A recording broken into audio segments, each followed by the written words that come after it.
Bienvenue à tous dans cette nouvelle vidéo. On se retrouve pour la seconde analyse du jour, donc pour ce mercredi 4 mai 2022. Après avoir fait du coup Graiena, nous allons faire Linéon, qui est un autre Pokémon de début de zone. En fait, c'est l'évolution de Zigzaton. Zigzaton, c'est un petit raton laveur que vous avez très facilement et très rapidement dans l'aventure, à l'instar de Rattata. Finalement, c'est un peu ça, une sorte de rongeur ou quoi.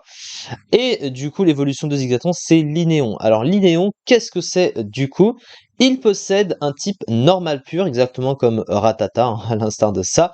Le type normal, c'est un type qui est mauvais, faut le dire, mais ça, je l'ai dit à plusieurs reprises en parlant du type normal, parce que le type normal, il n'apporte rien en termes de coverage défensif et offensif. Il n'a qu'une seule faiblesse au type combat qui est très gênante. C'est un des 3 types super efficaces sur le type acier.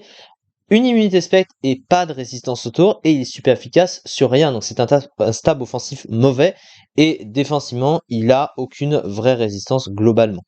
Donc clairement, le type normal est mauvais. C'était fort dans les premières générations parce que t'avais plus d'utilité à utiliser ton stab normal ou ton stab normal offensif, mais et disons que en fait la neutralité de son coverage défensif était plus utile, mais avec les générations, c'est devenu de plus en plus mauvais.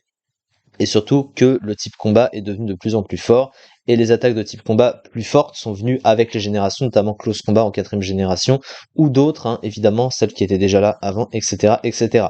Et les types combat offensifs sont très présents, et surtout, on sait bien que le type combat, vu qu'il est super efficace sur le type acier, les types combat vont avec et sont forcément beaucoup plus joués. Alors au niveau des talents du Pokémon, son premier c'est Gloutonnerie, qui lui fait manger sa baie à chaque fois qu'il tombe à 50% de sa barre de vie. Alors, c'est un talent qui est pas ouf, mais c'est la seule chose qui lui donne une toute petite niche. En gros, ça fait partie d'un set, la seule chose qu'il puisse vraiment utiliser pour être fort. Alors, fort, le mot est faible, mais qui lui donne une petite utilité. Mais dans tous les cas, enfin, ça veut dire en globalité, c'est pas un talent incroyable pour autant. Pick-up, alors ça c'est fouille, ça permet de savoir quel objet tient le Pokémon adverse quand il arrive sur le terrain. Bon, ça c'est vraiment pas incroyable. Et Quick Fit, c'est le même talent qu'avait son collègue Graiena juste avant. Ça booste de 50% la vitesse quand il est paralysé. Mais de toute façon, la seule meilleure stat chez lui, c'est de toute façon la vitesse, et tu préfères juste utiliser sa stat de vitesse de base sans avoir besoin de te faire paralyser pour te réaugmenter ta vitesse derrière, sachant que la paralysie divise déjà la vitesse. Donc c'est vraiment pas incroyable. Au niveau du move pool, son move pool, malgré la petite niche que nous allons évoquer, il a un move pool qui est quand même extrêmement pauvre. Il a des attaques offensives, mais il n'en a pas beaucoup en fait. Alors il a quand même accès à laser glace et à et à tonnerre. Il a le bolt beam, mais bon, à côté voilà. Il a cette petite niche d'avoir accès à Cognobidon plus extrême vitesse. Alors extrême vitesse, c'est une priorité de type normal, donc elle est stabée, donc elle passe à 120 de puissance, qui en fait une priorité puissante dans les faits avec son stab normal du coup. Et Cognobidon, cumulé à son talent gloutonnerie, eh bien en fait il lui suffit simplement de manger une baie qu'il mangera forcément à 50% de sa barre de vie. Derrière, ça lui redonne des points de vie avec la baie que tu lui mets. Et derrière, avec tes vitesses extrêmes ou tes attaques, comme tu as déjà une vitesse rapide, puisque la meilleure stat, c'est la vitesse, derrière, eh bien, tu peux essayer, ou tout du moins utiliser ta priorité avec extrême vitesse, stabber du coup, pour faire des dégâts, et c'est la seule chose qui lui permet d'en faire. Parce que au-delà de ça, eh ben, c'est un Pokémon qui se retrouve avec des stats extrêmement mauvaises. 70 en attaque et 50 en attaque spéciale, c'est vraiment mauvais, moins bon d'ailleurs dans les deux stats que Graina.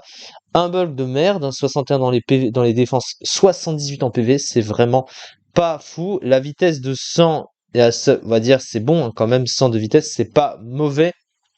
Après, c'est plus lent évidemment que beaucoup de Pokémon, ça reste c'est devenu moyen d'avoir que ça en vitesse avec les speed tiers qui augmentent, mais en globalité, ça reste des stats de merde, on va pas non plus s'emballer. Et son move pool est de pas non plus très restreint, et il a pas énormément de soutien à côté, donc c'est un Pokémon de toute façon très prévisible et voilà, il a qu'une seule niche, toute petite niche d'ailleurs, voilà ce qu'on vient de voir. Et à côté, pas grand chose de plus et de toute façon les Pokémon de type normal ne sont pas très bons de base, on le sait. La fiche stratégique, du coup, une bonne vitesse, accès à Cognomidon et à vitesse extrême, un move pool intéressant. Ses autres statistiques sont mauvaises, un type normal pur, médiocre, que ce soit offensivement ou défensivement. N'ayant qu'un set viable, il est très prévisible. Le nerf des baies, 50%. En Lignéon plus dur à placer qu'avant. Oui, Messire pose le terrain psy, empêchant Lignéon d'utiliser sa priorité vitesse extrême. Bah, en plus, c'est la seule chose qui le rend vraiment utile, lol.